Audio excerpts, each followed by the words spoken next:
At once wildly original and stuffed with irresistible nostalgia, Ready Player One is a spectacularly genre-busting, ambitious, and charming debut.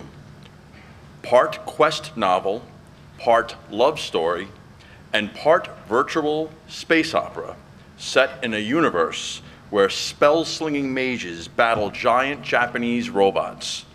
Entire planets are inspired by Blade Runner, and flying DeLoreans achieve light speed. Sounds like a cool place. Ready Player One has been selected for common reading at Kansas State University, UMass Amherst, and Young Harris College. Author Ernest Cline has just sold his second novel and is here today to discuss his first. Please join me in welcoming Ernie Cline. Said about 30 years in the future. And it's when kind of climate change and the global energy crisis and famine and overpopulation, a lot of the problems that we can see down the road now have gotten worse. And so the world is not a very nice place. And so a lot of people escape into what the internet has evolved into, kind of a sprawling virtual world called the Oasis. So when you log onto the internet in the future, you're sort of inside of it. And there's not just, there's thousands of worlds to explore that are based on Star Trek and Star Wars and all of these different fictional worlds, in addition to the real world. So it's just kind of an amazing universe that all the people around the world escape into in the future. In the opening pages of the novel, the eccentric billionaire who created the Oasis, who's kind of a cross between Willy Wonka and Bill Gates and Mark Zuckerberg, kind of all mashed up together. He dies in the opening pages of the book and leaves his fortune to whoever can unlock these video game riddles and puzzles and clues that he's left behind and hidden inside this sprawling virtual world.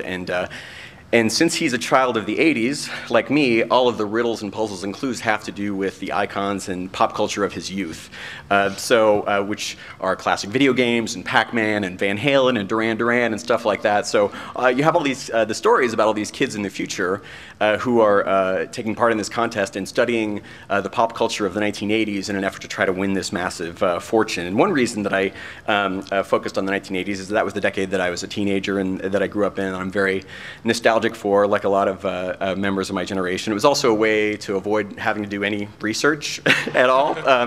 I could just focus on all the stuff that was already in my head. And I spent a great deal of my career up to becoming a writer as working in tech support and doing web design and internet technology, and during that kind of 10-15 years that I spent working in that industry, I saw the internet evolve drastically, and the way that people use the internet and the way that it kind of invaded and surrounded our lives very quickly. And watching that happen, I spent a lot of time thinking about the future of the internet and what the internet would evolve into. So that all kind of informed the backdrop of the story. And by writing all about all this pop culture, and it was a way for me to maintain my own interest in the story as I was writing it, because I was always writing about stuff that I loved and I was excited about, in addition to these, all these ideas about technology and the future that I was fascinated by. So when the book was published, or when I sold the book, it kind of changed my whole life. Everything you could ever want to happen to you when you write a novel and put it out into the world, that all happened to me. I went to the Random House, which is the biggest book publisher in the world, which blew my mind, and then Warner Brothers bought the movie rights the very next day, with me attached to write the screenplay. It was all kind of overwhelming. And then when I knew that, in the months leading up to the book coming out, they started talking to me about my book tour and my, my book jacket photo, and I started thinking about, how I would tackle those. And since I was a little kid, since I was about 10 years old, I've wanted to own a DeLorean, which is the car from Back to the Future, where the doors open up. It's really cool. If you look on it's in my author photo. That was my whole idea, was like I'd wanted to have this car forever. And I started thinking about my book tour, and the DeLorean was only made for 3 years in the 80s, from 1980 to 82, so it was the most iconic car of that decade, and everyone associates it with the 1980s and cocaine, but mostly with the 80s. And so I realized that I could finally buy a DeLorean and use it for my author photo, and then take it on my book tour, and then it would be a business expense, and I could write it off. So I did that, and it was one of the best ideas that I've ever had. Really, driving, it was a lot of driving instead of flying, but that was actually fantastic. There's nothing quite like driving the car from Back to the Future, because even when you pull in to get gas, it's like a swarm of locusts. Everyone just freaks out and swarms around the car, and people are giving you thumbs up on the highway while you're driving, and driving erratically because they're trying to take photos of your car. So it made my book tour so much fun, and then pulling into a bookstore, and I would open up the DeLorean and crank the Huey Lewis and the news, and it was like an instant 80s party. So it brought my book to life in a way that I hoped it would. And it also got me out of so many traffic tickets. I tell this story about getting pulled over in Oklahoma as I was just in my book tour, and I got pulled over for speeding around 12:30 in the morning, and the police officer walked up to my car, and I could tell he was, he just looked inside and he saw the flux capacitor and all my other 80s stuff, and he's turned into a little boy. He's like, "Is that a proton pack from Ghostbusters?" He was, then he ran back to his car. He's like, "Wait 1 minute," and he ran to his police cruiser, and in like 5 minutes, 4 other cop cars showed up, and they all gathered around my car, and they were throwing gang signs and posing for photos, and they had me there for like a half hour, but they let me go without a ticket. Another time I got pulled over and I was doing like 73, and the officer said, "Your car is very cool, but I'm gonna have to give you a ticket." And I'm like, "That's fine, but can you say that I was going 88 miles per hour?" But she wouldn't do it. She wasn't up for it. So, the book tour for my hardcover was just an amazing experience, and I expected a lot of guys, my age, to dig the book, but I was just surprised at the broad range of people who really just loved the book and told me how much it let them relive their youth, which I hoped for and expected, but I never expected the reaction that I got from young people who just really responded strongly to it, and a lot of them told me that was their favorite book, which I didn't understand. They hadn't even lived through the 80s and didn't know about any of it, but they'd kind of growing up in the womb of technology and growing up surrounded by the internet, and all of this pop culture of the past is readily accessible to them. And they told me that when they would read my book, they would read it with Wikipedia open or read it with YouTube whenever they would run across like a Oingo Boingo. What is that? And they would look it up and watch the music video. And so reading my novel became like a multimedia experience for them. They also told me that I had all these parents tell me that it allowed them to connect with their children. The kids would read my book, and for the first time in their lives, these parents would get asked about their childhood and get asked about the 80s. "Dad, tell us about Knight Rider. Tell us about pegged acid wash jeans." And so that was amazing and something I never expected. It would kind of connect parents who were my age with their children. Another really fun thing that Random House helped me do is when the paperback came out, since my book is about a kind of a virtual reality scavenger hunt, this treasure hunt in the future that takes place in this virtual world. It's like a video game contest. They and there are these Easter eggs hidden in the virtual world. They let me hide an Easter egg in Ready Player One. Hidden in the text of the novel is a web address, and I didn't announce this till the day the paperback came out this past June. And if you find this Easter egg that's kind of hidden in the text, and it's reading the story kind of helps you find the clue. I don't want to ruin it, but it helps you find it, and that led to the first of 3 increasingly difficult video game challenges that I had hidden online. So it I held a contest that mirrored the contest in the book.